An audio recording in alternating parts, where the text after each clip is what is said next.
এই বছরে দুজন হজে গিয়েছিলাম। উনি হজ থেকে ফিরবেন, সবাই মিলে বলা হলো আপনি হজ থেকে না ফিরলেই ভালো হবে, মামলা হয়ে যাবে, ট্রাইব্যুনাল গঠন হয়েছে। উনি বললেন আমার দলের কর্মীরা জেল খাটবে আর সাইদি বাইরে আরামে থাকবে, এটা হতে পারে না। বোঝেন নাই কথা বুঝতেছেন না? আলেমরা পালায় না হাসিনা পালায়?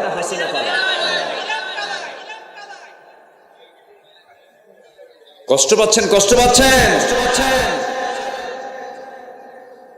আল্লামা সাঈদীকে পরিকল্পিতভাবে হত্যা করা হয়েছে। উনি বিদায় নিয়েছেন কান্না মুখে না হাসি মুখে? সে হাসি আসছে না?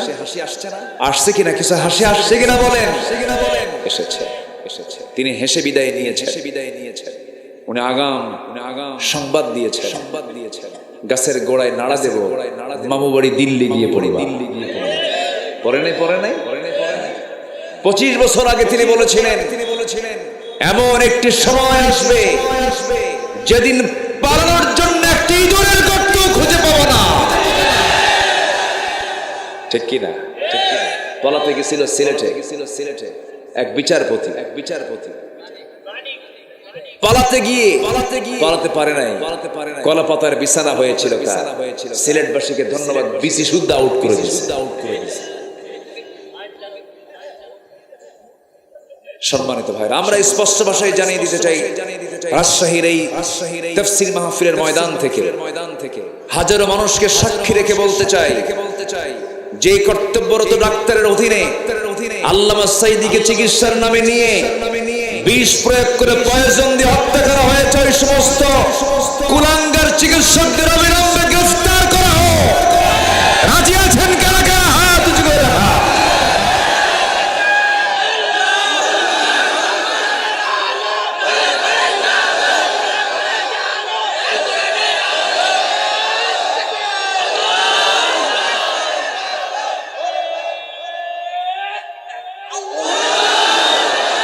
আল্লাহ কবুল করুন, জোরে বলি আমিন।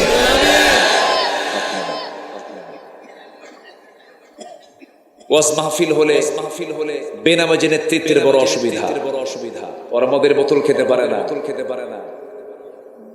ওরা 2 নাম্বারি করতে পারে না, ওরা নারীবাজি করতে পারে না।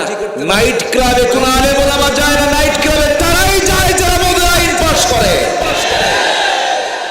সব দেখা শেষ। যুবকরা, তোমার সামনে যে সমস্ত নেতাগুলো বেনামাজি নেতাগুলো আসবে, জুতা পেটা করবে। ঠিক আছে না? আল্লাহ কবুল করুন, জোরে বলি আমিন। যুবকরা ওয়াজ শোনে না, মানেও কি না। আমার দেশের যুবকদের এখন অনেক পজিটিভ দিক আছে। বলি আলহামদুলিল্লাহ। তার ফলাফল হলো 5 আগস্ট, ঠিক কিনা? অনেক পজিটিভ। যুবকরা ওয়াজ শোনে, যুবকরা আলেমদেরকে শ্রদ্ধা করে। যুবকরা আগের মতো নাই, তারা সচেতন হয়েছে, তারা রুখে দাঁড়াতে শিখেছে, বাতিলদের মোকাবেলা করতে শিখেছে, গণভবন দখল করা শিখেছে। তারা কে বলেছে পুলিশ ছাড়া দেশ চলেছে 10 দিন। আমি 8ই আগস্ট দেশের বাইরে সফরে গেছি। ইমিগ্রেশন ক্রস করতে দেখতে একটা পুলিশ হবে, কেউ নাই। কোন থানায় পুলিশ ছিল না, কোন পুলিশ ছাড়া একটা দেশ চলতে পারে। আমার মনে হয় ব্যতিক্রম বাংলাদেশ। কে বলেছে দেশের মানুষ চোর? কে বলেছে দেশের মানুষ খারাপ? প্রশাসন ছাড়া 10 দিন যে দেশ চলতে পারে, কোন প্রশাসন নাই।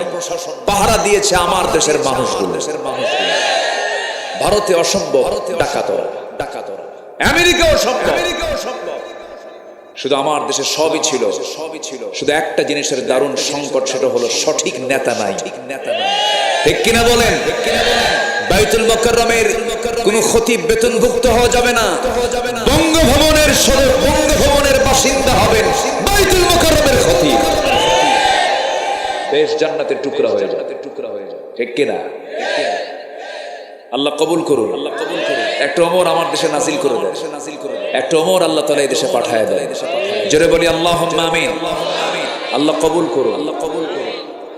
আমার নবীজির দাম সবচেয়ে কম না সবচেয়ে বেশি? আমার রাসূলকে আল্লাহ তাআলা কোথাও কি নাম ধরে ডাক দিয়েছেন? আল্লাহ যদি নাম ধরে ডাকতেন কিছু হতো? কিছু হতো না। আদমকে ডাক দিয়েছেন, ইব্রাহিম আলাইহিস সালামকে ডাক দিয়েছেন, তারপরে জাকারিয়া আলাইহিস সালাতু ওয়াস সালামকে ডাক দিয়েছেন, মূসা আলাইহিস সালাতু ওয়াস সালামকে ডাক দিয়েছেন। কিন্তু আমার আল্লাহ আমার নবীকে একবারও নাম ধরে সম্বোধন করে একটাবারও ডাক দেননি। জোরে বলেন সুবহানাল্লাহ। আল্লাহ তাআলা রাসূলকে ডাক দিয়ে বলছেন, ইয়া আইয়ুহান নাবিয়্যু ইন্না আরসালনাকা শাহিদাও ওয়া মুবাশশিরাও ওয়া নাযীরাও ওয়া দা'iয়ান ইলাল্লাহি বিইذনিহি ওয়া সিরাজাম মুনীরা। হে আল্লাহর নবী, হে আমার নবী, আপনি কি করবেন? আমি আপনাকে পাঠিয়ে দিয়েছি সাক্ষী করে, মুবাশশির করে, নাযীর করে এবং দায়ী করে পাঠিয়েছি। আপনি হচ্ছেন প্রদীপ্ত এবং আলোকিত। আপনি সবাইকে আপনার দ্বীনের দাওয়াত দিয়ে দেন। আমার আল্লাহ তাআলা আমার রাসূলকে কি সম্মান কি মর্যাদা দিয়েছেন, কোন আয়াতে আপনি আমার আল্লাহ তাআলাকে দেখতে পাবেন না। আল্লাহর কালামে তিনি একটাবার রাসূলকে নাম করে ডাক দিয়েছেন, বরং রাসূলের নাম যেখানে নিয়েছেন সেখানে তার অ্যাডজেক্টিভ প্রয়োগ করেছেন, মুহাম্মাদুর রাসূলুল্লাহ ওয়াল্লাযীনা মাআহু আশিদ্দাউ আলাল কুফফারি রুহামাউ বাইনাহুম। আরেক জায়গায় ডাক দিচ্ছেন, ইয়া আইয়ুহাল মুযাম্মিল কুমিল লাইলা ইল্লা কালিলা ইয়া আইয়ুহাল মুদাথ্থির কুম ফাআনযির ওয়া রাব্বাকা ফাকাব্বির। কোথাও আল্লাহ তাআলা তাকে নাম ধরে ডাক দিলেন না, কিন্তু পোড়া কপাল আমার দেশের কিছু সাথীমের রাসূলের জীবন বৃত্তান্তগুলো না জেনে না বুঝে রাসূলকে পর্যন্ত গালি দিয়েছে। দেয় নাই গালি দেয় নাই, দিয়েছে। নবীজির এত বউ কেন? নবীজি বউ পাগল ছিলেন, নবীজি নারী পিপাসু ছিলেন। যেরকম নাউযুবিল্লাহ। এই সমস্ত কথা বললে পরে তার কি বেঁচে থাকার কোনো অধিকার আছে নাকি? আসতে বলবেন না, আছে নাকি? ইসলাম তিনটা অপরাধকে কখনো মেনে নেয় না। ইসলাম বলেছে যেখানেই পাবে সেখানে শেষ করে দিবা। কতলুন নাফস, আশ-শাইখুজ জানি, জেনাকার। কোন জেনাকার? বুড়া জেনাকার। বুড়ো হয়ে যাওয়ার পরে জেনা বাদ দেয় না, ওকে শেষ করে দাও, হত্যা করে ফেলো। আরেকটা হলো কি, যদি কেউ কাউকে খুন করে তাকেও শেষ করে ফেলো। এরপর আরেকটা হলো যে রাসূলকে গালি দেবে, আল্লাহকে গালি দেবে, দিন থেকে যে বের হয়ে যাবে, মুরতাদ হয়ে যাবে, তাকে ইসলাম বলে দিয়েছে তাকেও দুনিয়া থেকে বিদায় করে দাও। এই তিনটা অপরাধের শাস্তি হলো মৃত্যুদণ্ড। দুনিয়া থেকে তাকে বিদায় করে দিতে হবে। এত বড় দাগী আসামি আমার দেশে প্রকাশ্যে ঘুরে বেড়ায়, এখনো আছে। রাসূলকে এখনো পর্যন্ত ব্লগে অনেকেই গালিগালাজ দেয়। আজকেও দেখলাম কে যেন রাসূলকে নিয়ে বাজে কথা বলেছে। আমার বন্ধুগণ, আমার ভাইরা, এখন সময় এসেছে তাদের তালিকা করার। ঠিক কিনা? রাসূল আম্মা জান আয়েশাকে বিয়ে করেছে নিজের ইচ্ছায় না আল্লাহর হুকুমে। কার হুকুমে বলেন? আল্লাহর হুকুমে। রাসূল যতগুলো বিয়ে করেছেন সবগুলো ছিল কার ইঙ্গিত? কিন্তু আমার নবীজির প্রথম বিয়েটা ছিল নবুয়তের আগে তিনি বিয়ে করেছেন। তিনি বিয়ে শুরু করেছেন যে বউটা তার ঘরে এসেছিল প্রথম জীবনে। নবী বড় বয়সে না, খাদিজা বড়। কত বড়, কত বড়, কত বড়, কত বড়! শুধু কি বড় না, অনেক বড়, অনেক বড়, অনেক বড়, অনেক। এই ইতিহাস তোমরা জানো না, তোমরা জানো না। নবীজি তার জীবনটা শুরু করলেন একজন বিধবার পাশে দাঁড়িয়ে তিনি জীবনটা শুরু করে দিলেন। নবীজির যখন বিয়ে হলো, এই বিয়ের প্রস্তাব দিয়েছেন আম্মা জান খাদিজা রাদিয়াল্লাহু তাআলা আনহা। একজন নারীর মাধ্যমে তিনি প্রস্তাবটা দিয়েছেন। নবীর কানে প্রস্তাব গিয়েছে। রাসূল প্রস্তাবগুলো নিয়ে সোজা চলে গেছেন। বাবা নাই কার কাছে? কার কাছে? যার বাবা নাই তার বাপকে। বলেন বলেন, যার মা নাই তার মাকে। খালা ফুফু, কিন্তু খালার দাম এখন বেশি, কিন্তু ফুফুর কোনো দাম নাই। কিন্তু খালা ফুফুর মধ্যে কার দাম বেশি? দেখছেন ফুফুর, দুটাই সমান, কিন্তু ফুফুকে মূল্য দেয় না। খালার বাড়ি ঘন ঘন যায়, ফলমূল নিয়ে যায়, মিষ্টি নিয়ে যায়, ফুফুর বাড়ি কোনো খবর নাই। ফুফুরা বড় অবহেলিত একটা নাম এখন, কি ঠিক কিনা? ফুফুর বাড়ি কেউ যায় না, এটা উচিত না। আমার নবীজি চাচার কাছে আগে গেলেন, চাচাকে বললেন, চাচা প্রস্তাব এসেছে, আমার বয়স 25 বছর, বিয়ের প্রস্তাব এসেছে, খালিদের কন্যা খাদিজা বিয়ের প্রস্তাব পাঠিয়েছে, কি করা যায়? এবার আবু তালেব বলছেন, ভাতিজা মুহাম্মদ, আমি যতটুকু হিসাব করে চিন্তা করে আমি যতটুকু বুঝতে পারলাম, আমার কাছে মনে হচ্ছে এই মক্কা নগরে খাদিজার মতো পুত পবিত্র নারী এই জমিন আর দ্বিতীয়টা নাই। তাকে বিয়ে করে নাও। রাসূলকে একা বিয়ে করেছেন না, পরামর্শ করেছেন, ফ্যামিলিকে বলেছেন, কি বলেন নাই? আর এখন যত বড় উচ্চ শিক্ষিত রাষ্ট্র ইউনিভার্সিটিতে পড়েছে, বাপকে আর বলার সময় আছে নাকি? কি এরকম আছে না? একা একা বিয়ে করে, বিয়ে শাদী করে পরের দিন বাপকে ফোন দিয়ে বলে, আব্বা ইসলামে লিখো, আমি কিন্তু গতকালকে বিয়ে করে নিয়েছি, আব্বু ডোন্ট মাইন্ড। আছে এরকম? আছে না? কত বড় হারামজাদা আছে কিনা বলেন? বাপ জন্ম দিলেন, মা প্রসব বেদনা সহ্য করলেন, বিয়ের সময় বলতে পারলেন না তুমি বড় অকৃতজ্ঞ, এমনটা উচিত নয়, অবশ্যই বাপ মাকে বলা উচিত। রাসূল বলে ফেললেন, বিয়েটা হয়ে গেল। মক্কার সবচেয়ে ধনী নারীর নাম কি বলেন? বলেন। খাদিজা, ধনী নারীর সঙ্গে রাসূলের বিয়ে হয়ে গেল। ধনী একজন নারী ছিলেন তিনি, ধনকুবের ধনীরা সব, মক্কার সব ধনাঢ্যরা সব এক জায়গায় হয়ে কানাঘুষা করলো, দেখো খাদিজা কি কাজটা করলো, টাকা নাই, পয়সা নাই, এতিম, তেমন কোনো সম্পদ নাই, এমন একটা স্বামীকে সে বেছে নিল। আমরা তো অনেকেই ছিলাম, কি দরকার খাদিজার এমনটা করার, কি দরকার ছিল? এই কথা যখন খাদিজার কান পর্যন্ত চলে গেছে, খাদিজা সব ধনীদেরকে এক জায়গায় করলেন। ধনীদের মাঝে যে বিগ ধনী, তার একটা প্রভাব আছে না নাই বলেন? আছে। সবাইকে তিনি ডাক দিলেন, ডাক দিয়ে বলছেন, ও ধনকুবের ধনীরা, আমার স্বামী সম্পর্কে তোমাদের কি প্রশ্ন, কি চিন্তা? সবাই চুপ মেরে আছে। যদি একটা কিছু বলি, ব্যবসা যদি আবার বন্ধ হয়, বড় ব্যবসায়ী তো, কি বলতে নিয়ে কি বলে ফেলবে, সব চুপ। খুব প্রভাবশালী নারী ছিলেন খাদিজা রাদিয়াল্লাহু তাআলা আনহা, খুব প্রভাবশালী, চরম বিশাল সম্পদের তিনি মালিক ছিলেন। সঙ্গে সঙ্গে তিনি বলে ফেললেন, শোনো, আমার স্বামী সম্পর্কে আমি তোমাদেরকে 4টা প্রশ্ন করব। নাম্বার 1 প্রশ্ন, তোমরা বলো তো আমার স্বামীর বংশ কেমন? সবাই বলল ফার্স্ট ক্লাস। এত শ্রেষ্ঠ বংশ মক্কা নগরে দ্বিতীয়টা নাই, কুরাইশ বংশ যার নাম। নাম্বার 2 হলো আমার স্বামীর সূরত কেমন, চেহারা কেমন বলো। সবাই বলে ফেললো, শুধু মক্কা নগরে নয়, গোটা দুনিয়া ঘুরেও যত মানুষ দেখেছি আমরা, মুহাম্মদ বিন আব্দুল্লাহর চাইতে সুন্দর চেহারার মানুষ আমাদের দ্বিতীয়টা চোখে পড়ে নাই। নাম্বার 3 প্রশ্ন হলো আমার স্বামীর চরিত্র কেমন। সবাই বললো, আমরা তো তাকে আল আমিন বলি, আস-সাদিক বলি। কোনদিন যে যুবকটা মিথ্যা বলে না, কোনদিন কাউকে ঠকায় না, সে হচ্ছে আল আমিন মুহাম্মদ, খুব ভালো, চরিত্রের দিক থেকেও ভালো। এবার তিনি বলছেন চরিত্র ভালো, চেহারাও ভালো, বংশও ভালো। নাম্বার 4 আমি প্রশ্ন করব, বলো তো আমার স্বামীর টাকা পয়সা কেমন? গলা ঝাড়া দিয়ে বলে, এই জন্যই তো মানা করছিলাম। কি দরকার ছিল? সঙ্গে সঙ্গে আম্মা জান খাদিজা বললেন, শোনো, আমার স্বামীর বংশ ভালো, চেহারা ভালো, আমার স্বামীর ব্যবহার ভালো, চরিত্র ভালো, সব কিছু ভালো, 3টা জিনিস ভালো, শুধু একটা জিনিসটা ঘাটতেছে, সেটা হলো তার টাকা নাই, পয়সা নাই। চেহারা টাকা দিয়ে কেনা যায় না, বংশ টাকা দিয়ে কেনা যায় না, চরিত্র টাকা দিয়ে কেনা যায় না। কিন্তু টাকা যেহেতু নাই, প্রবলেম যেহেতু তার মধ্যে আছে, আমি এই প্রবলেম তার মধ্যে রাখলাম না। তোমরা সাক্ষী থাকো, আমি মুহাম্মদকে ভালো করে চিনতে পেরেছি।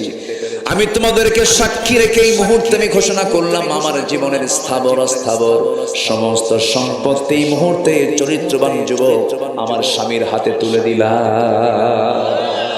জোরে বলি সুবহানাল্লাহ। এখন মক্কার সবচেয়ে ধনী মানুষটাকে মুহাম্মদ সাল্লাল্লাহু আলাইহি ওয়াসাল্লাম। আমার নবীজি এই মহিলার সাথে, এই নারীর সাথে, আম্মা জানের সাথে বাকি জীবনের সিংহভাগ সময়টা তিনি কাটিয়ে দিয়েছেন। জীবনের 49টা বছর তার সঙ্গে তার কেটেছে। কত বছর বলেন? 49টা বছর। এই যে বিবাহ করলেন 25-এ, 49-24টা বছর ধরে ঘর সংসার করলেন। রাসূল মাঝে মাঝে বলতেন, ওরে আয়েশা, ওরে আমার স্ত্রীরা শোনো, আজকে যদি আমার জীবনের শেষ নিঃশ্বাস পর্যন্ত খাদিজা বেঁচে থাকতো, আল্লাহ আমাকে দ্বিতীয় কোনো বিবাহের অর্ডার দিতেন না। যেরকম সুবহানাল্লাহ। এখান থেকে প্রমাণ হলো রাসূল যে বিয়ে করেছেন নিজের ইচ্ছায় না আল্লাহর সিদ্ধান্তে। আসতে বলবেন না কার সিদ্ধান্তে? আল্লাহর সিদ্ধান্তে। কারণ শরীয়তটাকে পরিপূর্ণ করতে হবে, নারীর প্রয়োজন হবে, নারীদের প্রশ্ন জমা হবে। আম্মা জান আয়েশা সিদ্দিকা রাদিয়াল্লাহু আনহাকে বিয়ে করার কারণ হলো সকল প্রশ্নগুলো সব জমা করে রাসূলের সামনে তিনি করতেন, আর একটা করে যে জবাব রাসূল দিয়ে দিতেন। আম্মা জান আয়েশা এত মেধাবী ছিলেন, সুপার কম্পিউটার ছিল তার মাথা। যে কথা একবার শুনেছেন আম্মা জান আয়েশা কোনোদিন জীবনে আর কোনোদিন তা ভোলেন নাই। যেরকম সুবহানাল্লাহ। না বুঝে না জেনে এই বাজে কথাগুলো বলে নবীর বিরুদ্ধে বিভিন্ন মিথ্যাবাদ চাপিয়ে দেয় যারা, ওদের তালিকা করার দরকার আছে না নাই? আসতে বলবেন না আছে না নাই? আমি একটা একটা করে পয়েন্ট বলে দিচ্ছি। এর আগে বলেছি কারা হত্যা করেছে, হত্যার তালিকার লিস্ট করার দরকার আছে না নাই? অন্যায়কে প্রশ্রয় দেওয়া যাবে? আমার বন্ধুগণ, আমার ভাইরা, সেই নবীজির জীবন থেকে আমাকে আপনাকে আদর্শ খুঁজে বের করে নিতে হবে। কারণ আল্লাহ রাব্বুল আলামিন সূরাতুল আহজাবের এই সূরার মধ্যে 21 নম্বর আয়াতে বলছেন, লাকাদ কানা লাকুম ফি রাসূলিল্লাহি উসওয়াতুন হাসানাহ। তোমাদের জন্য উত্তম আদর্শের বাস্তব নমুনা অন্য কেউ নয়, একজনকে বানিয়ে দিয়েছে, তিনি হচ্ছেন মুহাম্মদ সাল্লাল্লাহু আলাইহি ওয়াসাল্লাম। নবীর কোন সুন্নাহটা আপনি বাদ দিবেন, যে সুন্নাহ বাদ দিবেন সেটা আপনার জন্য লস। আমার আপনার জীবনের সকল বিভাগে সব কিছুর মডেল হচ্ছেন আমার নবীজি। আমার নবীজির কোন সাইডটা অপূর্ণ ছিল না, প্রত্যেকটা সাইড তিনি পূর্ণতা দিয়ে দিয়েছেন, কোনো কিছু গ্যাপ ছিল না। আমার নবীজি স্ত্রীর মাঝে যেতেন, আদর্শ স্বামী হয়ে যেতেন, সন্তানদের মাঝে যেতেন, বাবা হয়ে যেতেন, বন্ধুর পাশে দাঁড়াতেন, বন্ধু হয়ে যেতেন, যুদ্ধের ময়দানে যেতেন, যোদ্ধা হয়ে যেতেন, যুদ্ধের ময়দানে যেতেন, সেনাপতি হয়ে যেতেন, নামাজি দাঁড়াতেন, শ্রেষ্ঠ ইমাম হয়ে যেতেন, রাষ্ট্রের চেয়ারে বসতেন, রাষ্ট্রপতি হয়ে যেতেন, বিচারপতির চেয়ারে বসেছেন, আদর্শ বিচারপতি হয়ে গেছেন। যেরকম সুবহানাল্লাহ। আইন সবার জন্য কি বলেন? আজ আইন সবার জন্য কি বলেন? সমান। ডাকাতি করলে পরে ডাকাতের শাস্তি ইসলাম আছে না নাই বলেন? এক লোক ডাকাতি করে ধরা পড়েছে রাসূলের সময়, রাসূল বললেন ডাকাতি যে করেছে তাকে ধরো, তার ডান হাতটা কাটো, বাম পাটা কেটে দাও। অর্ডার দিয়ে দিলেন। শেষ পর্যন্ত রাসূল বললেন ওকে বাঁচানোর প্রয়োজন নাই, ওকে মেরে ফেলে দাও, কারণ সে একজন রাখালকে হত্যা করেছে, আমার রাখালকে হত্যা করেছে। রাখালকে যখন হত্যা করেছে যেমন সে দয়া মায়া করে নাই, তাকেও দুনিয়া থেকে দয়া মায়া ছাড়া বিদায় করে দাও। হত্যা করা হচ্ছিল তাকে পানি দেওয়া হচ্ছে না, হাত পা বেঁধে মরু তপ্ত বালুতে শুয়ে রাখা হয়েছে। ওই ডাকাত বাঁচার জন্য সেই মরু অঞ্চলের বালুগুলো চেটে চেটে খাচ্ছিল আর পানি করছিল। সাহাবায়ে কেরাম বলেন, ইয়া রাসূলুল্লাহ, আপনি যদি পারমিশন দিতেন, খুব কষ্ট হচ্ছে, লোকটা পানি চায়। রাসূল বলেন, কোন লোকটা পানি চায়? ডাকাত পানি চায়, খুনি পানি চায়। রাসূল বলেন, খবরদার, এক চুল পরিমাণ পানি দিবা না। ওই মরুভূমির বালু চেটে সে দুনিয়া থেকে বিদায় হবে, কারণ রাখালকে যখন সে হত্যা করেছিল সে এক চুল পরিমাণ তাকেও সে পানি দেয় নাই। আল্লাহু আকবার বলেন। আমার নবীজি শুধু দয়ার ওয়াজ শুনি, কিন্তু তিনি যে কঠোর ছিলেন আইনের ব্যাপারে, তিনি যে সমতা রক্ষা করেছেন পৃথিবীর ইতিহাসে এটা অনন্য। আমার নবীর সময় এক মহিলা নাম ফাতিমা, নবীর মেয়ের নামও কি? ফাতিমা। এক ফাতিমা চুরি করে ধরা পড়ছে। সে ফাতিমা হলো উচ্চ বংশে একজন নারী, অনেক বড় বংশের একজন নারী ধরা পড়ছে। এখন হাত তো কাটতে হবে। বংশের লোকজন এসে সাইয়েদনা ওমর ফারুকের সুপারিশ চাচ্ছে। ওমর, নবীর কাছে গিয়ে একটু বলো রাসূল যেন সুপারিশ করেন, হাতটা যেন না কাটা পড়ে, সম্মান চলে যাচ্ছে। সাইয়েদনা ওমর ফারুক এসে বলছেন, ইয়া রাসূলুল্লাহ, একটু দয়া করে দেখুন তো কোনো কিছু করা যায় কিনা, লঘু করা যায় কিনা শাস্তি। আমার নবীর চেহারা লাল হয়ে গেছে, রক্তিমাকার ধারণ করে খেপে গিয়ে রেগে গিয়ে বলছেন, তোমার দাস কণ্ঠ গেল কোথায়? আমি আমি ওমর কেমন দেখতে চাই নাই। ওমর রে, এই মুহূর্তে যদি ওই ফাতিমা না হয়ে যদি আমার কন্যা ফাতিমা বিনতে মুহাম্মদ চুরি করে ধরা পড়তো, আমি রাসূল নিজে সবার চোখের সামনে আমি আমার মেয়েকে হাত টেনে নিয়ে সবার সামনে আমি নিজে হাত কেটে দিতাম। জোরে বলি আল্লাহু আকবার। আইন সবার জন্য, আইন সবার জন্য, আইন সবার জন্য, সবার জন্য সমান। সমান আমার দেশে সমান ছিল, দেশে সমান ছিল, সমান ছিল, সমান ছিল, সামনে হয়ে যাবে। জোরে বলি ইনশাআল্লাহ। দল করতে হবে কার? আসতে বলবেন না কার? যে দলে নামাজ নাই সেই দলে আমরা নাই, সে দলে আমরা নাই। যে দলের নেতা নামাজ পড়ে না সেই দলের নেতৃত্ব মানার দরকার। যে দলের লক্ষ্য ইসলাম কায়েম নয়, যে দলের লক্ষ্য দিন কায়েম নয়, যে দলের নেতাদের শুধু দুনিয়া উদ্দেশ্য, দুনিয়াকে কেন্দ্র করে সবকিছু, যাদের উদ্দেশ্য আখিরাত নয়, যাদের দল ইসলামের নয়, ওই দল করা হারাম, হারাম, হারাম। আল্লাহ কবুল করুন, আল্লাহ কবুল করুন। আসেন দোয়া করি, আসেন দোয়া করি। হ্যাঁ হ্যাঁ, আলোচনা চলো, আলোচনা চলো। ও কেবল ওয়াজ শুরু হলো, দেখেন চাচা কি করে, চাচা কি করে। হ্যাঁ হ্যাঁ, মহব্বতের সাথে শুনতেছি। কি করবো শেষ করে, কি করবো শেষ করে, আপনার যাবে, আপনার যাবে, অনেক সময় হয়ে গেল, অনেক সময় হয়ে গেল। জি আলহামদুলিল্লাহ, আলহামদুলিল্লাহ। এই দেখেন তো কে যায়, ধরেন তো, কে যায়, ধরেন তো। কেউ যাচ্ছে না, কে কেউ যাচ্ছে না, এটা কে, এটা কে? বসে বসে, ক্যামেরাম্যানে তো নড়ে, ক্যামেরাম্যান পিছন দিয়ে লাথি খাইলে বুঝবে, লাথি খাইলে বুঝবে। বসে বসে, জনগণ খুব তো আবেগ তাড়িত হয়, আবেগ তাড়িত হয়। সামনে দাঁড়ানো ঠিক না বিনা কারণে। বসুন সবাই, বসুন সবাই। যে শ্রোতাগুলো এখন বসে আছেন, এখন বসে আছে হিয়া হাত্তা মাতলাইল ফজর, লাইল ফজর, মানে এই লক্ষণটাই মনে হচ্ছে, তাই মনে হচ্ছে খুব ভালো। বলি আলহামদুলিল্লাহ, আলহামদুলিল্লাহ। এশার নামাজ হয়েছে তো, এশার নামাজ হয়েছে তো ইনশাআল্লাহ, মানে হবে, মানে হবে। এশার নামাজ হয়েছে তো, হয়েছে তো। আর ফজর নামাজ, ফজর নামাজ, ফজর নামাজ হবে, হবে। বলি ইনশাআল্লাহ। এটা যেন থাকে ঠিক, এটা যেন থাকে ঠিক। তাছাড়া তাছাড়া যদি ফজর নামাজ যদি মাহফিল শুনতে গিয়ে যদি বন্ধ হয়, নামাজ না হয়, নামাজ না হয়, কিয়ামতের দিন আল্লাহ আমার আগে ধরবে, এ বক্তা এদিকে তোর আগে তক্তা বানায়, তক্তা বানায়। উনিও বাদ পড়বেন, উনিও বাদ পড়বেন। এই জন্য সব দিকে খেয়াল করতে, সব দিকে খেয়াল করতে। ঘুমও যেন হয়, ওয়াজও যেন হয়, নামাজও যেন হয়, অফিসও যেন হয়, অফিসও যেন হয়, ব্যবসাও যেন হয়, ব্যবসাও যেন, সবই যেন হয়, সবই যেন, সবকিছু হওয়া উচিত সময় নেওয়া, সময়, সময় নেওয়া, সময়, সময়ের মতো সময়। আল্লাহ তাআলা আমাদেরকে বুঝার তৌফিক দান করুন। জোরে বলি আমিন। আমার নবীজি, আমার নবীজি কি ছিলেন না, কি ছিলেন না? তিনি ছিলেন চরিত্রের এক মহান আধার, মহান আধার। রাসূলকে আমরা ফলো করব জীবনের এক জায়গায় না সব জায়গায়, না সব জায়গায়। মেসওয়াক করতেন কেমনে, খেতেন কেমনে, উঠতেন কেমনে, বসতেন কেমনে, হাঁটতেন কেমনে, শুইতেন কেমনে, শুইতেন কেমনে, স্ত্রীর সঙ্গে কথা বলতেন কেমনে, সন্তানদের দেখতেন কেমনে, সব কথা এ টু জেড হাদিসে আছে না নাই, আছে না নাই। রাসূল হাসতেন কেমনে, তাও আছে, কেমনে, তাও আছে, সবকিছু আছে। আমরা রাসূলকে ফলো করব এক জায়গায় না সব জায়গায়, সব জায়গায়, সব জায়গায়, সব জায়গায়। সম্মানিত ভাইয়েরা, সম্মানিত ভাইয়েরা, এই জন্য রাসূলের জীবন থেকে, জীবন থেকে মুমিনদের করণীয় কিছু আদর্শ আছে। আদর্শ মোটামুটি 15টা। কয়টা বলেন তো? কয়টা বলেন? 15টা। এই 15টা আদর্শ আমরা শিখে যাব আজকে, শিখে যাব আজকে। শিখে যাবেন তো? শিখে যাবেন তো? আমি কিন্তু পয়েন্ট ভিত্তিক কথাগুলি বলার চেষ্টা করছি।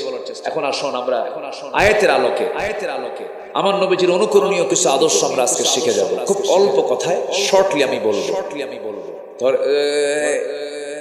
ও আচ্ছা, আচ্ছা, বসে বসে একটু জিকির করে লা ইলাহা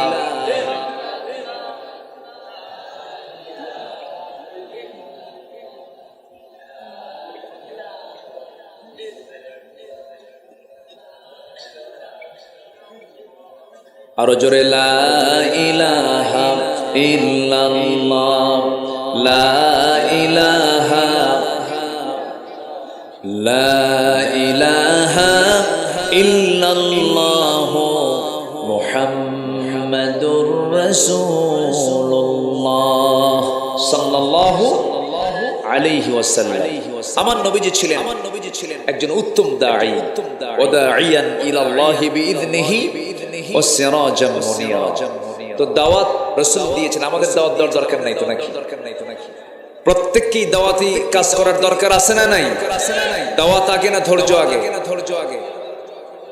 বলেন বলেন বলেন বলেন। যারা ধৈর্য না শিখে দাওয়াত দিতে পারবে, ওদের নামাজ পড়তে বলেন, ভাই নামাজ পড়ো, কে পড়বো না, তোরে খারাপ কিছু কইছে নাকি? এরকম ধমক দিলে কি কাম হবে? হবে না। তাহলে ধৈর্য আগে না দাওয়াত আগে? ধৈর্য আগে, ধৈর্য আগে। আমার আল্লাহ তাআলা রাসূলকে দাওয়াত দিতে বলেছেন কেমন করে, তাও শিখিয়ে দিয়েছেন। হে রাসূল, রাসূলকে লক্ষ্য করে ওয়াহিদ এক বচন, রাসূলকে আল্লাহ রাব্বুল আলামিন বলছেন উদউ, এক বচন না বহু বচন? এক বচন। আল্লাহ তাআলা বলছেন উদউ ইলা সাবিলি রাব্বিকা বিল হিকমাতি ওয়াল মাউইযাতিল হাসানাহ ওয়াজাদিলহুম বিল্লাতী হিয়া আহসান। জোরে বলুন আল্লাহু আকবার। আপনি দাওয়াত দেন হিকমতের সাথে, প্রজ্ঞার সাথে, ধৈর্যের সাথে আপনি দাওয়াতি কাজ করুন, নতুন নসিহত দেন, তর্ক বিতর্ক করবেন, যেখানে ইহসান আছে ইহসানের সাথে তর্ক বিতর্ক করুন। ইদফা বিল্লাতী হিয়া আহসান। আমার নবীজি দাওয়াত দিতে গিয়ে মারও খেয়েছেন, রক্তাক্ত হয়েছেন। আমার নবীজির তায়েফের কথাগুলো কে না জানেন? মক্কার মাটির কথা কে না জানেন? মক্কার কাফেররা রাসূলকে মেরে মেরে আহত করেছে, তায়েফের কাফেররা মেরে মেরে রাসূলকে আহত করে দিয়েছে। দাওয়াতি কাজ তার বন্ধ হয় নাই। কত অত্যাচার, কত জুলুম, কত নির্যাতন গুলো করা হয়েছে, এরপরও তিনি দাওয়াতি কাজ থেকে একচুল পরিমাণ নড়েন নাই। কে না জানেন কথাগুলো?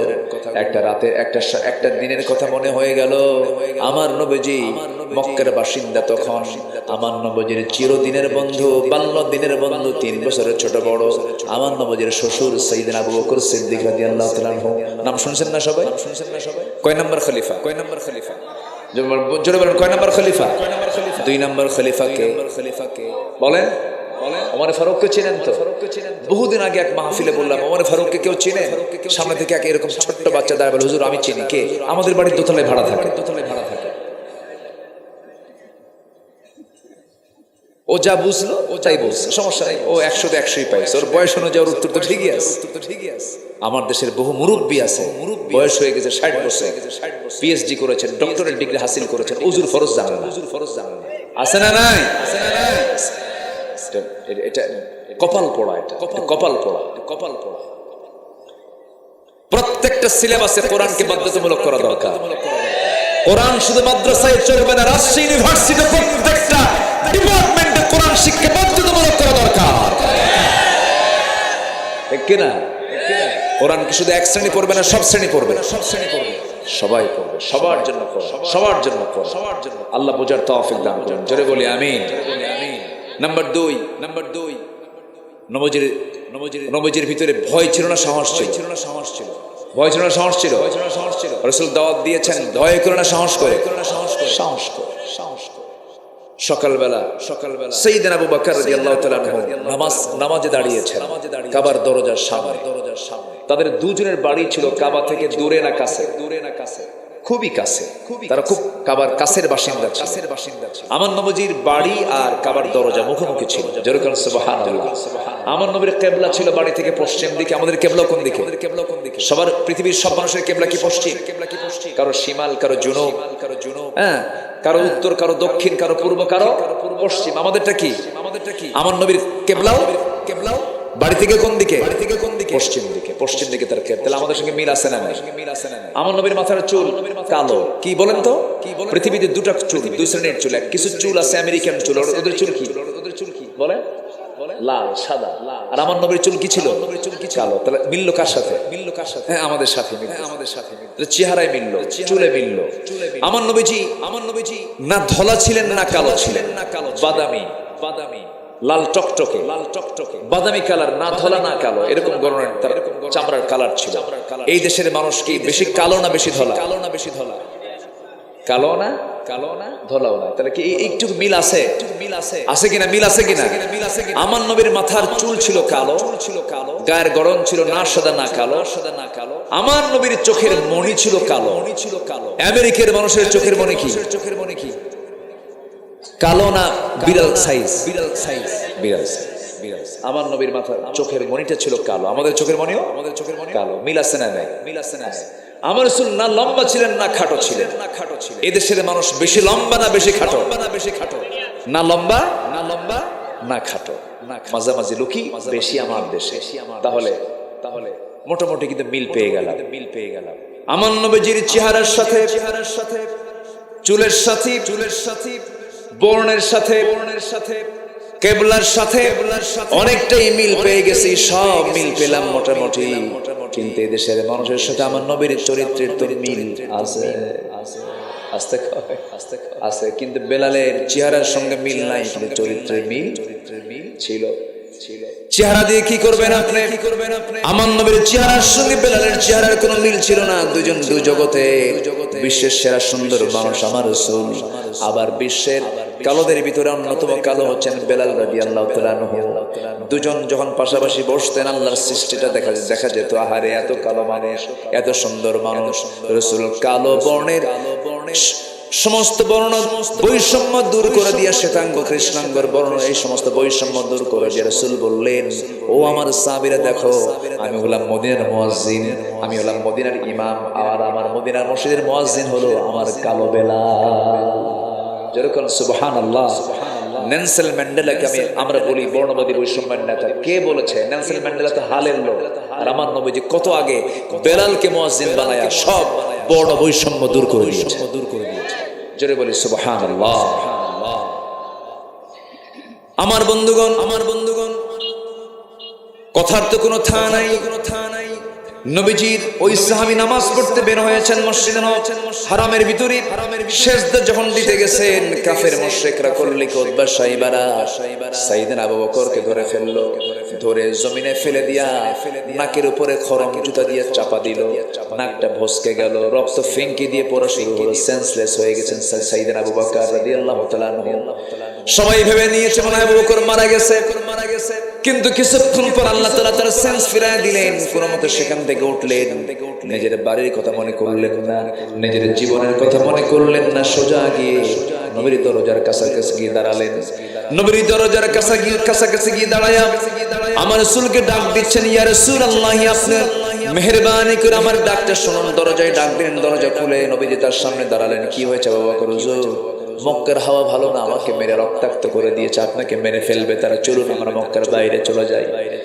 আমার নবীজি কি সঙ্গে করে নিয়া আবু বকর সিদ্দিক রাদিয়াল্লাহু তাআলা মক্কার বাইরে চলে গেলেন। মক্কার বাইরে গিয়া প্রচন্ড ক্ষুধা লেগেছে। রাসূল বলেন, আবু বকর, শরীর থেকে যে পরিমাণ রক্তক্ষরণ হয়েছে তোমার বাঁচা কঠিন হয়ে যাবে, চলো না আমরা তোমার জন্য কিছু করি, কোনো খাবারের বন্দোবস্ত করি। উটের দুধ খুঁজলেন, পেলেন না। মেষের দুধ খুঁজলেন, পেলেন না। ছাগল পাল পেলেন, ছাগল পালের রাখালকে ডাক দিয়ে বলছেন, রাখাল রে এদিকে আসো, একটা ছাগি দেবে নাকি? কি করবেন? এই ছোট্ট ছাগিটা আমাকে যদি তুমি দাও, দুধ দহন করব। আমার বন্ধু ওকর না খেয়ে আছে, ওর রক্তক্ষরণ হয়েছে, একটু উপকার হবে। রাখাল বলছে, আপনি চাচ্ছেন, মন চাচ্ছে আপনাকে ছাগি একটা দিয়ে দিই, কিন্তু পারলাম না। কেন? ছাগলগুলোর মালিক আমি না, আমানতের খেয়ানত হয়ে যাবে। এবারে রাসূল বলছেন, ও রাখাল, আমি তোমার কাছে বড় কোনো ছাগি কামনা করছি না, ছোট্ট একটা ছাগি তুমি আমাকে দাও, যে ছাগির উলানে দুধ হয় নাই, এই পর্যন্ত পেটে তার বাচ্চা আসে না, ছোট্ট একটা ছাগি দিলেই চলবে। রাখাল মুসকি হাসি দেয়, আর মনে মনে চিন্তা করে লোকটা পাগল নাকি, ছোট্ট একটা ছাগি পরীক্ষা করার জন্য নবীর হাতে দেওয়া হলো। নবীজি তার কোলের মধ্যে ছাগিটা নিয়ে নিলেন। ছাগিটার পিছন দিকের দুই পা ঠিক মাঝখান বরাবর আমার নবীজি করলেন কি, তার বরকতি হাতটা দিয়ে ওলানে হাত দিলেন, দুধের বাটে দুধ দহন করতে লাগলেন। দেখা গেল গোটা ওলানটা ভরপুর হয়ে গেছে। বাটিটা নিয়ে তিনি এক বাটি দুধ তিনি পূর্ণ করে ফেললেন। জোরে বলি সুবহানাল্লাহ। রাখাল আশ্চর্য হয়ে গেল। এবার নবীজি মুস্কি হাসি মেরে বলছে, আবু বকর, সকালবেলা মার খাইছে, এখন বরকতের দুধ খাও। দুধ পান শুরু করলেন। তিনি এত পরিমাণ দুধ পান করলেন যে পেটের চামড়া টাইট হয়ে গেছে, কিন্তু দুধ পাত্র থেকে চুল পরিমাণ কমলো না। রাসূল বলছেন, আবু বকর তুমি দুধ কমাতে পারবে না, রাখালকে নিয়ে দাও। রাখালকে দেওয়া হলো। রাখাল বিসমিল্লাহ বুঝেন, রাসূল বিসমিল্লাহ তাকে পড়ায় দিলেন। এরপরে খাওয়া শুরু হলো। তা সেও দুধ কমাতে পারে না। সঙ্গে সঙ্গে রাসূল বলছেন, রাখাল কেন, আবু বকর তুমি কেন? এখানে আল্লাহর বান্দা 8-10 জন থাকলেও কেউ দুধ কমাতে পারবে না, যতক্ষণ না এই পাত্রে আমি আমার মুখটা না লাগাবো, আমার নবীজি সর্বশেষ তিনি মুখটা লাগালেন, দুধ পান করলেন, বাটিটা খালি হয়ে গেছে। আমার নবীজি এবার দুধ পান করা শেষে ওই রাখালকে বলছেন, এই যে বাটি না, এই যে তোমার সাগি না, আমরা এখন রওনা দিচ্ছি। সঙ্গে সঙ্গে রাখাল চোখের পানি ফেলে ফেলে কান্দে আর বলে, আপনার পরিচয় আপনি দিচ্ছেন না কেন? আপনার পরিচয়টাকে রাসূল মুস্কি মুস্কি হাসি মারছেন। এবার বলছেন, ওই রাখাল বলতেছে, আমাকে সঙ্গে করে নিয়ে যান। রাসূল বলেন, না, সঙ্গে করে নেওয়া যাবে না, তোমার আমানতের খেয়ানত হয়ে যাবে। কেন? ছাগলগুলো দেখবে কে? তাই তো। ঠিক আছে, আপনি যদি আমাকে রেখেই চলে যান, আমি আপনার কাছে একটা দাবি করব। আপনি মনে মনে কি যেন দোয়া পড়লেন, ওলানে হাত দিলেন, ওলানটা দুধে ভরপুর হয়ে গেল। আপনি যদি দয়া করে আমাকে ওই দোয়াটা শিখিয়ে দিতেন, আমার বড় উপকার হতো। কি করবে তুমি দোয়া শিখে? কি করবে বলো? মাঝে মাঝে ওলানে হাত দিতাম আর দুধ খেতাম। জোরে করুন সুবহানাল্লাহ। রাসূল বলছেন, রাখাল রে, হাজার বার এই দোয়া পড়লে কোনো কাজ হবে না। বিসমিল্লাহর বরকত সেই সময় হবে যখন তোমার মধ্য থেকে শিরকিয়াত দূর করে তুমি তাওহীদের পেয়ালা গ্রহণ করবে। রাখাল এবার নবীর চেহারার দিকে তাকাচ্ছি, শিকারী চোখের মতো তাকায় আছে, বারবার পরখ করছে, বারবার তার বাহ্যিক বেশভূষা সবকিছু লক্ষ্য করছে, সমস্ত কিছু অবজারভেশন শেষে এবার রাখাল বলতেছে, আমার মন বলছে আপনি সাধারণ কোন লোক হবেন না, আপনি হবেন মক্কায় জন্ম নেওয়া আব্দুল্লাহর পুত্র মুহাম্মদ সাল্লাল্লাহু আলাইহি ওয়াসাল্লাম। আমার নবীজি মুস্কি মুস্কি হাসি মেরে বলছেন, ও যুবক, বুঝতে ভুল করো নাই বটে, কোনো ভুল হয়নি তোমার। হাতটা গায়ে দিলেন, কালিমা পড়ায় দিলেন। আহারে, ঘরের পাশের মানুষ আবু জিরের কপালে ইসলাম জোটে না, উতবা সাহেবের ইসলাম জোটে না। ওই যে মরুভাস্কর মরুর বালুতে শুয়ে থাকে, পড়ে থাকে, রাখালটা কালিমা পড়ে মুসলমান হয়ে গেল। সেই রাখালটা সাধারণ কোনো ব্যক্তি হলেন না, সেই রাখালটার নাম হলো আব্দুল্লাহ ইবনে মাসউদ রাদিয়াল্লাহু তাআলা আনহু। সুবহানাল্লাহ। সারা জীবন তিনি কথা বলেছেন কি দিয়া? আসতে বলবেন না, কি দিয়া? যে কোনো প্রশ্ন করতো কোরআন দিয়ে জবাব দিতেন। আমরা ইসলামী ইতিহাসে জানি আব্দুল্লাহ ইবনে মুবারক রাহমাতুল্লাহ আলাইহি একটা মহিলার সঙ্গে কথা বলেছেন। সারা জীবন মহিলা কোনোদিন দুনিয়ার কোন ভাষায় কথা বলে নাই, কোরআন দিয়ে কথা বলেছেন। কিন্তু আমরা অনেকেই জানি না, আব্দুল্লাহ ইবনে মাসউদ একজন সাধারণ রাখাল থেকে যখন তিনি কালিমা পড়লেন, বাকি জীবনে কখনো ইচ্ছা করে অন্য কোনো কথা বলেন নাই। সারা জীবন কথা বলেছেন, সব জবাব দিয়েছেন কোরআন থেকে। জোরে করুন সুবহানাল্লাহ। আল্লাহ কবুল করুন, আল্লাহ কবুল করুন, আল্লাহ কবুল করুন, আল্লাহ কবুল করুন। আমার বন্ধুগণ, তাওহীদের পেয়ালা গ্রহণ করতে হবে, তাওহীদকে লালন করতে হবে। আমার নবীজির পর সাইয়েদনা আবু বকরকে সঙ্গে করে নিয়ে মক্কার মাটিতে আবার চলে আসলেন। রক্তাক্ত চেহারা নিয়ে তাকে নিয়ে ফিরে চলে আসলেন। দিন তো ফুরায় না, মার তো শেষ হয় না। সাহাবীরা মারা যান, শহীদ হয়ে যান, নবীজির চোখের সামনে মেরে ফেলা হয়, হাত পা কেটে ফেলা হয়, পিঠের চামড়া ঝাঁঝরা করে দেওয়া হয়। এত অত্যাচার নির্যাতনের মধ্যে দিয়ে আমার নবীজি দাওয়াতে কাজ বন্ধ করেন নাই, সাহস তিনি হারান নাই, কারণ তাকে সাহস জুগিয়েছেন তিনি আমার কে? আল্লাহ। আল্লাহ বলছেন, ফাসদা বিমা তু'মারু ওয়া আ'রিদ আনিল মুশরিকিন। জোরে বলুন আল্লাহু আকবার। নাম্বার 3 হলো তিনি ধৈর্যের পিরামিড ছিলেন। ধৈর্য ছাড়া কোনো কিছু অর্জন করা যায় না। নাম্বার 4 সমান চরিত্রে তিনি আধার ছিলেন। নাম্বার 5 হলো পরিবারের প্রতি তিনি দায়িত্বশীল ছিলেন। এই সমস্ত গুণগুলো আমরা অর্জন করব, জোরে বলি ইনশাআল্লাহ। নাম্বার 6 হলো আমানতদারিতে ন্যায় বিচার তার ছিল ফার্স্ট ক্লাস। নাম্বার 7 হলো এতিম নিকটাত্মীয়, এই সমস্ত প্রতিবেশীদের সঙ্গে তার সৎ আচরণ ছিল তার বড় বড় গুণের মধ্যে অন্যতম গুণ। নাম্বার 8 হলো আল্লাহর বিধানের প্রতি শর্তহীন আনুগত্য। মা কানা লিল মুমিনিন ওয়ালা মুমিনাতিন ইযা কাদাল্লাহু ওয়া রাসূলুহু আমরান আইয়াকুনা লাহুমুল খিয়ারা মিন আমরিহিম। আমার বন্ধুগণ, নাম্বার 9 হলো আল্লাহর জন্য দ্বীনের কাছে কঠিন পরিস্থিতিতে সবর ধরা, ধৈর্য ধরা। যত কঠিন মুসিবত হয়েছে, নবীজি কখনো ধৈর্য হারা হন নাই। নাম্বার 10 হলো ঈমানের পথে অবিচল থাকা। ঈমান আনা সহজ, কিন্তু টিকে থাকা কঠিন। নাম্বার 11 হলো আল্লাহর প্রতি তাওয়াক্কুল করা। নাম্বার 12 হলো কাজে কর্মে পরামর্শ করা, পরামর্শ ছাড়া কোনো কাজ না করা। নাম্বার 3 হলো বিনম্র স্বভাব, ক্ষমাশীলতার গুণ আমার নবীর মধ্যে ছিল। আমরা এই সমস্ত গুণগুলো অর্জন করব। কুফরের প্রতি কঠোরতা, কাফিরের সঙ্গে কোনো সম্পর্ক রাখা যাবে না। নাম্বার সর্বশেষ গুণ হলো আমার নবীজির মধ্যে যে গুণটা ছিল সর্বশেষ, হলো মুমিনদের প্রতি রহম দিল। ফাবিমা রাহমাতিন মিনাল্লাহি লিনতা লাহুম। এরপর আল্লাহ রাব্বুল আলামিন আরেক জায়গায় বলছেন, আমার নবীজি কেমন ছিলেন? আজিজুন আলাইহি মা আনিতুম হারিসুন আলাইকুম বিল মুমিনিনা রাউফুর রহিম, রহম দিল ছিলেন। আসুন আমরা 15টা গুণ অর্জন করার তৌফিক আল্লাহ পাক আমাদের সবাইকে দান করুন। জোরে বলি আমিন, আরো জোরে আমিন। জনগণ বোঝে যে হুজুর শেষ করে দিবে, দেখেন কেমন বোঝে, কিন্তু যাক অনেক সুন্দর। আপনারা আলহামদুলিল্লাহ আমাকে সময় দিয়েছেন। সবাই বসে, সবাই একটু বসেন। আমরা এখন একসঙ্গে দোয়া করি। আমরা দোয়া করবো কিনা বলেন? এই যে 5 আগস্টে যারা মারা গেল, জীবন দিল, তাদের জন্য দোয়া করার দরকার আছে না? শহীদ আবু সাঈদ মুগ্ধ, আহা কেমন করে তারা বুকের তাজা প্রাণ ঢেলে দিল এই মানুষকে, এই দেশকে, সমাজকে জুলুম মুক্ত করার জন্য। আল্লাহ তুমি তাদের এই মৃত্যুকে নেক মৃত্যু হিসেবে তুমি আল্লাহ কবুল করে নাও।